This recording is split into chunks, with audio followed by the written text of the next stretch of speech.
et à tous, merci d'être là aujourd'hui. Alors c'était assez intéressant, on parlait de natation tout à l'heure, qui est un sport individuel. On va parler cette fois-ci de basketball, avec l'analyse de la performance au basket. On va voir que c'est probablement, j'imagine, un petit peu différent parce qu'on est sur un sport collectif, on n'est pas sur un sport chronométrique non plus.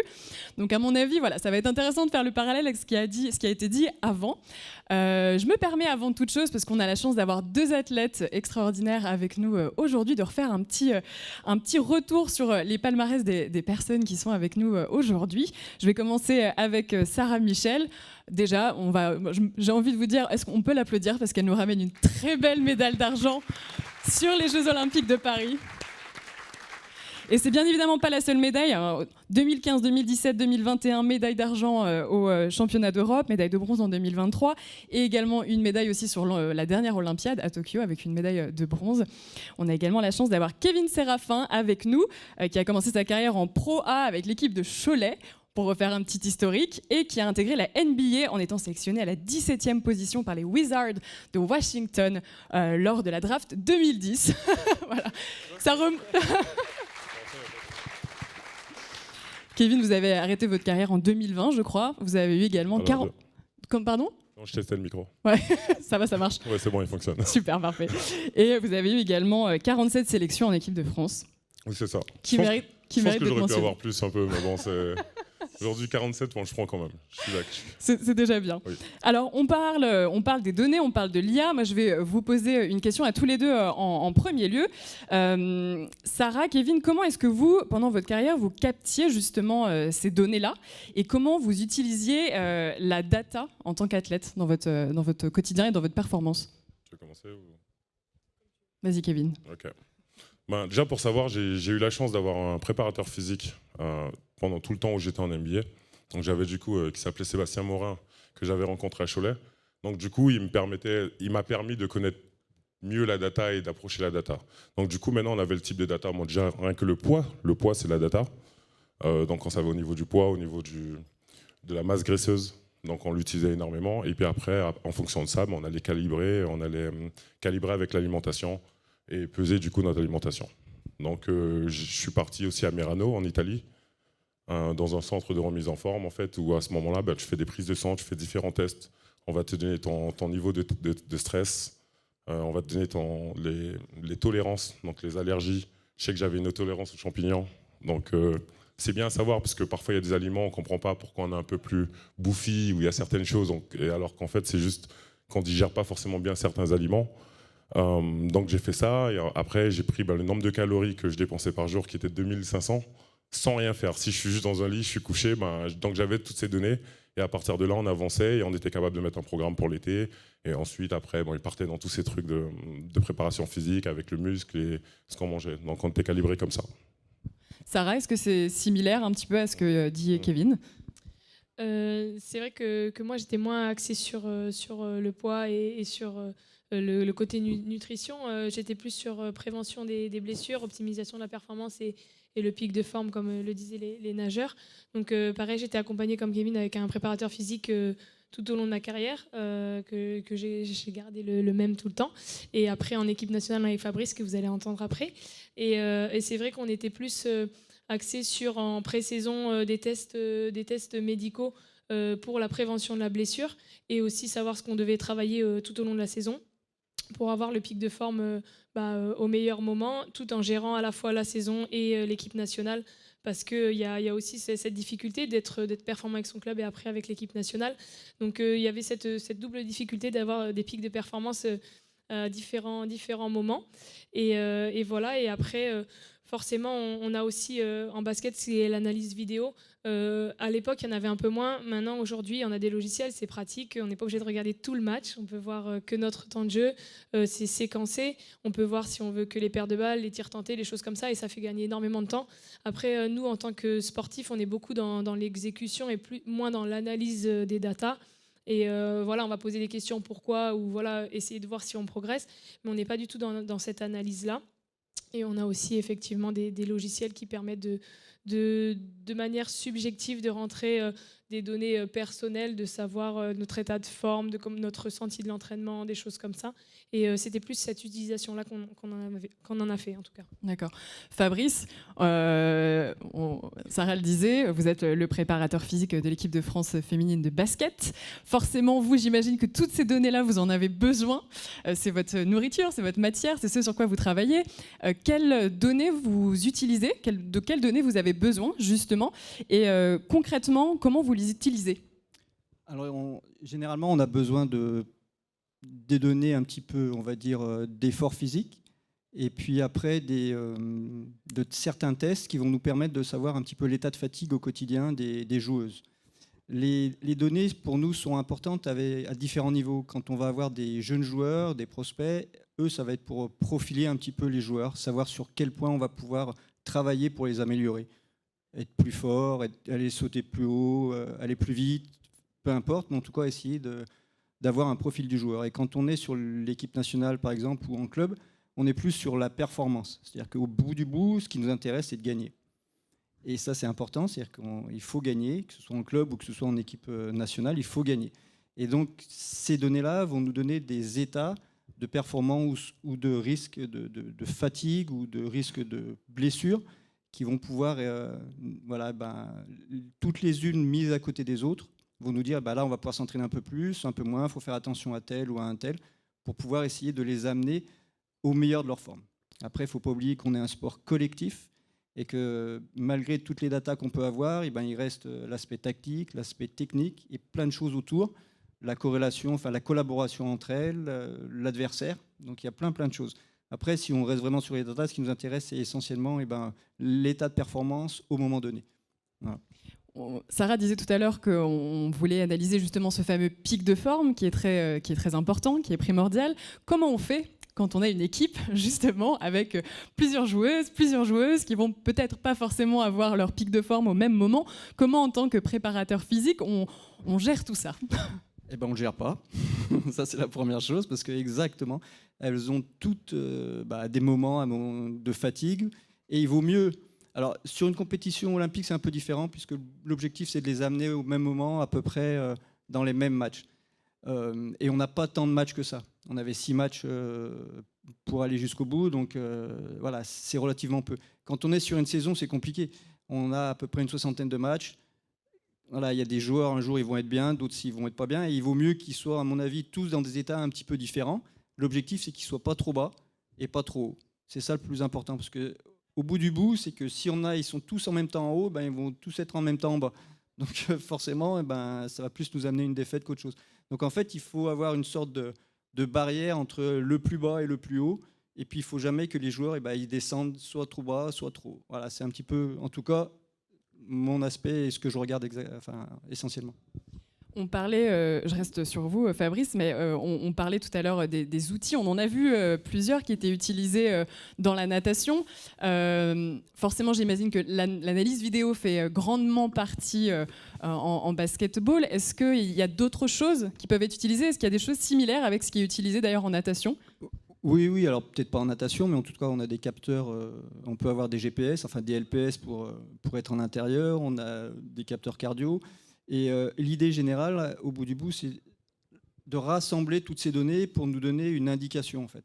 Parce que quand on va rassembler toutes les données, par exemple, de GPS, qu'on va rassembler des données cardio, qu'on va rassembler de saut, de puissance, les exercices de muscu, en fait, ça fait beaucoup de données, tous les questionnaires subjectifs qu'on peut avoir tous les jours, l'état de forme de chacun ou de chacune. Et en fait, l'objectif, c'est de pouvoir mixer tout ça pour pouvoir, après, indiquer aux entraîneurs qu'est-ce qu'on va pouvoir faire ou ne pas faire.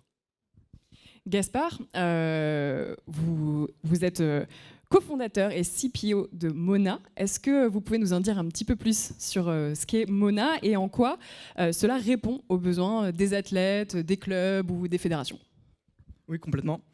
Ça résonne vachement avec ce qu'a dit Fabrice. Donc nous, chez Mona, ce qu'on développe, c'est des logiciels qui agrègent toutes les données qu'on peut retrouver dans la performance, dans la prédiction de blessures. Donc ça va être des données d'activité, des données de nutrition, des données de sommeil, des données de santé. On est très large dans le scope de données qu'on vient récupérer.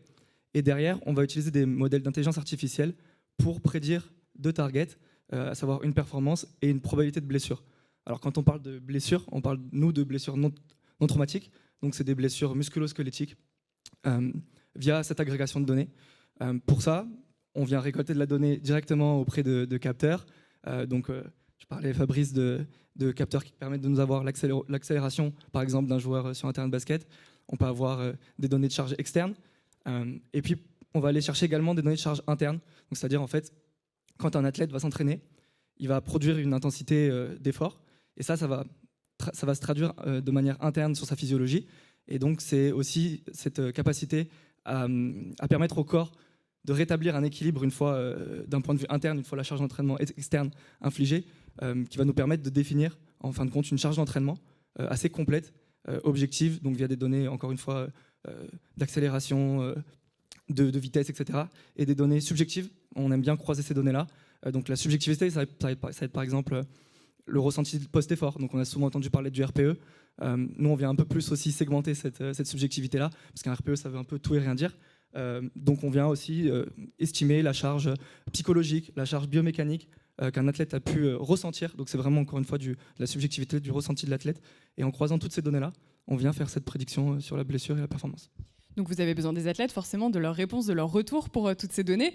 Sarah, Kevin, est-ce que des fois c'est compliqué de répondre aussi à ces données Est-ce que des fois on n'a pas envie, disons les choses, un petit peu de mentir, si vous ne vous sentez pas forcément bien mais que vous avez envie d'être sélectionné pour le prochain match, de dire la vérité? Oui, c'est vrai que en fait, il y a à la fois le fait qu'un athlète n'a pas envie de prendre. On est tout le temps sur nos téléphones, c'est sûr, comme dit Fabrice, mais personne n'a envie de prendre le temps de répondre aux trucs juste après l'entraînement, etc. Et puis après, on fait autre chose, on n'y pense pas. Et mais il y a aussi le fait, voilà, en saison, c'est différent parce qu'on est toute l'année avec un club, ou voire sur plusieurs années. Mais quand on est en période de sélection sur l'équipe nationale, les gens jouent leur place, en fait, et c'est difficile pour certains d'être objectifs, ou en tout cas de dire bah oui, là j'ai mal ici, ou je suis plus fatigué, etc. Parce qu'on joue sa place, en fait, et on n'a pas envie de montrer quelque faiblesse que ce soit. Et je pense que c'est là un peu la limite, et c'est vrai que entrecouper par des données factuelles, c'est pertinent parce que on va rarement ou très peu de fois avoir des gens très objectifs quant à leur ressenti et à leur état de forme physique, en fait. Donc c'est là la difficulté, et effectivement de prendre son téléphone et d'y remplir. Et il y a aussi des questions maintenant qui deviennent... il y a l'intelligence artificielle qui arrive un peu plus, mais il y a aussi des questions qu'on ne se posait pas avant. Par exemple, sur des filles, le cycle menstruel, on ne l'étudiait pas du tout avant, et maintenant ça devient un peu plus, mais c'est très lent, et c'est compliqué des fois pour certaines personnes de parler de ces choses intimes, même si ça devient un peu plus le cas. C'est délicat des fois d'être mis en place sur des équipes féminines. Kevin, est-ce que c'est des données aussi que vous deviez remplir et autre question, est-ce que vous avez pu noter une différence d'approche, par exemple, entre les États-Unis et la France? Totalement. C'est des données qu'on devait faire. La première année, ils nous l'ont donné, en 2010, ils nous l'ont donné, et on devait à chaque fois remplir une feuille. Et ensuite, ils ont arrêté, parce qu'ils ont compris que personne ne le remplissait. Donc du coup, le préparateur physique, lui, il venait, et du coup, il passait après chaque entraînement, et avant chaque entraînement aussi, et il te demandait un peu ton état. C'est toujours un peu dur de répondre aussi, parce que parfois, on te demande juste de jauger bien, très bien, pas moins. Donc c'est pas vraiment assez... c'est pas clair parfois, donc c'est pas précis. Et du coup, ça fait que... tu répands un peu, et puis entre le ressenti des autres, il y en a certains qui n'arrivent pas vraiment à déterminer une douleur, ils n'arrivent pas vraiment à te dire qu'est-ce qu'ils ont, ils ont juste mal au genou, mais ils ne savent pas où au genou. Donc il y a plein de choses qui rentrent en compte, et je pense qu'aussi, c'est là où je pense que c'est le jeu, c'est un peu le jeu, le travail des préparateurs physiques, et c'est leur approche, comment tu vas approcher, parce que c'est vrai qu'on ne se lève pas tous de la même façon, il y en a le matin, ils sont de mauvaise humeur. Tu essayes de jauger, je regardais, il jaugeait un peu qui pouvait approcher, mais il allait toujours le faire, en tout cas avant l'entraînement et après l'entraînement. Donc c'était des données qui étaient importantes. Après, nous, on n'avait pas forcément tout, ils ne nous donnaient pas tout, on ne savait pas pourquoi on faisait les choses. Donc il y avait aussi parfois ce petit facteur aussi où on nous demandait, la question c'est, est-ce que tu as eu envie de venir aujourd'hui à l'entraînement? Les mecs qui sont un peu parano, ils disent, je ne sais pas si je vais vraiment répondre à cette question. Oui, j'avais envie de venir. Donc il y a plein de choses comme ça qui étaient biaisées, mais après, oui, pour moi, c'est une approche. Et après, en Europe, ils nous mettaient directement des GPS. On a même eu quelque chose avec une piqûre où on a un petit pic et ils prennent le sang. Donc ils cherchaient plus en fait. Ils demandaient pas forcément. On n'avait pas plus ce contexte et plus, ils allaient directement chercher. Vu que Barcelone avait sa base et avait son centre médical, du coup ils sont plus en avance un peu par rapport aux autres équipes. Donc du coup c'était comme ça.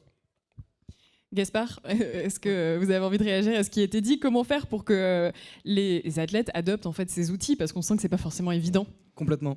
Il y a pas mal de points, je pense, qu'il faut qu'on développe justement pour permettre aux athlètes d'être plus objectifs dans leur entrée de data, etc., et d'être plus réguliers. Je pense, premièrement, il y a une grande part d'expérience utilisateur.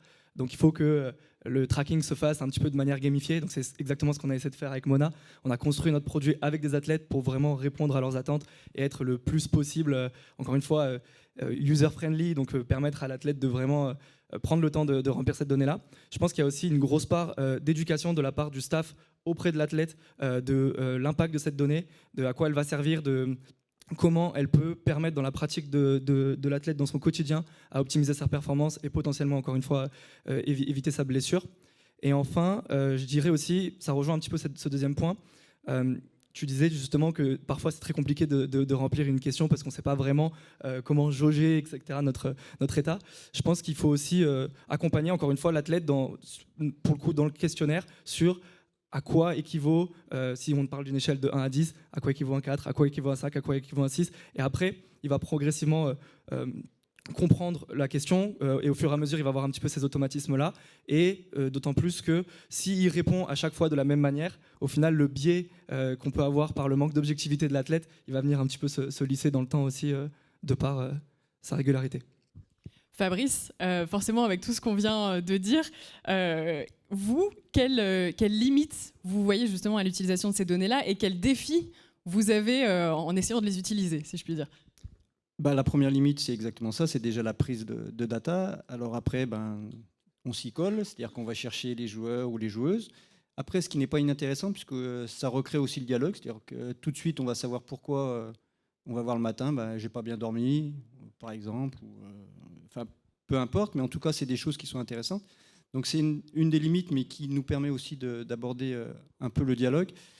Et il faut rester, on l'a déjà entendu sur les précédentes interventions, ce sont des humains, ce sont des joueurs, des joueuses, et ils ont des sensations différentes, et chacun réagit différemment à leur état, à leur vie au quotidien.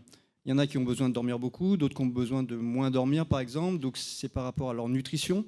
Et je pense que l'avenir, elle va se faire en individualisant les données de ce qu'on va pouvoir recevoir. C'est-à-dire qu'être capable de pouvoir dire quand ce joueur ou cette joueuse est dans un état de forme un petit peu moins bon, c'est parce qu'il y a quelque chose qui cloche. Et cette chose-là, on l'a à peu près ciblée.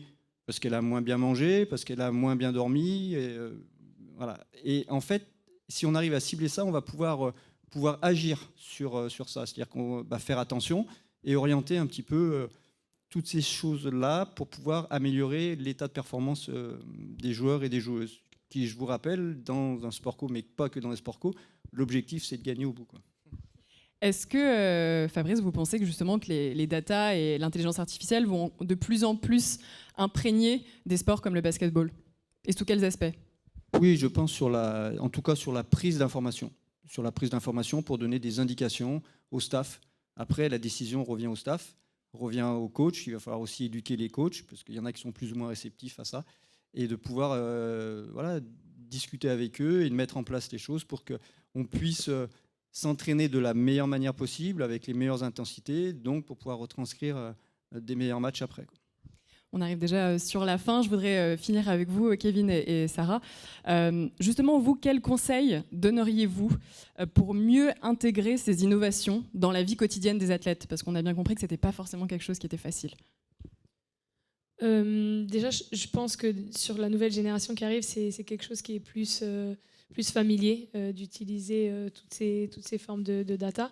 Et puis, c'est vrai que, comme le disait Gaspard, en fait, le fait de, même si c'est pas objectif, le fait de remplir pendant un certain temps les questionnaires. Par exemple, moi, je vais avoir un ressenti je vais dire j'ai mal au pied niveau 3, et pour Kevin ça va être peut-être 7, mais il va mettre 7 à chaque fois, 7 à chaque fois, 7. Et le jour où il va mettre 8 ou 9, on va se dire bon, il y a quelque chose qui a changé. Donc en fait, il y a aussi la progressivité, la longueur, la longueur de l'étude aussi. Sur l'équipe nationale, c'est compliqué. On est ensemble 6 à 8 semaines. Et déjà, pendant les 4 premières semaines, il faut déjà comprendre comment les gens fonctionnent et comment les gens remplissent l'application. Donc c'est ça qui, pour moi, il faut travailler un travail de fond, j'allais dire, sur cette application pour qu'on s'habitue à la remplir et pour qu'on ait des données un peu plus complètes et plus lourdes pour savoir, quand moi je réponds 6, c'est que déjà c'est peut-être un 10 pour quelqu'un d'autre, quoi. C'est plus connaître les gens, et après effectivement il y a la gestion humaine et comment les gens réagissent à ces choses-là. Kevin, tu es d'accord avec ce qu'a dit Sarah? Je suis très d'accord, elle a déjà pratiquement tout dit. Il faut que j'aille chercher maintenant pour... Facile. Non, mais en tout cas, non, je pense que c'est garder une ouverture d'esprit. Au final, les athlètes, c'est des humains. C'est pas forcément des robots. Garder une ouverture d'esprit sur l'approche. Puis après, leur expliquer, je pense, être dans l'éducation, parce que parfois, il y a beaucoup de choses qu'on fait et on ne comprend pas forcément pourquoi on le fait. Et après, c'est vrai qu'on ne peut pas forcément expliquer à 15 joueurs, mais c'est aussi aux joueurs de leur côté d'aller chercher plus d'infos. Je pense que ça va nous aider dans beaucoup de choses. Je pense que dans l'arbitrage, on en aura besoin à un moment. Ça serait vraiment bien de pouvoir déterminer des calls, parce que je pense que l'œil humain n'est pas forcément toujours le plus précis. Donc je pense que c'est quelque chose qui va nous aider dans pas mal de choses, que ce soit les coachs, leur améliorer la vie. Je vois beaucoup de coachs, quand à des époques, les mecs, on rentre en bus, on fait 13 heures de bus et il est pendant 13 heures sur son ordi en train de couper des clips et de faire des choses. Et je me dis, il y a plein de choses sur lesquelles on va pouvoir accélérer, on va arrêter de perdre du temps dessus. Et ça nous permettra, du coup, d'être plus productif, d'être plus enchaîné. Les 8 heures que le coach il a gagné à pas être sur son ordi, il pourra faire autre chose. Il pourra peut-être travailler avec 4 joueurs. Donc je me dis, c'est des choses comme ça. Et franchement, j'ai très confiance. On va finir sur ces beaux mots pleins de positivité. Et merci beaucoup à tous les 4 et merci à vous. Merci.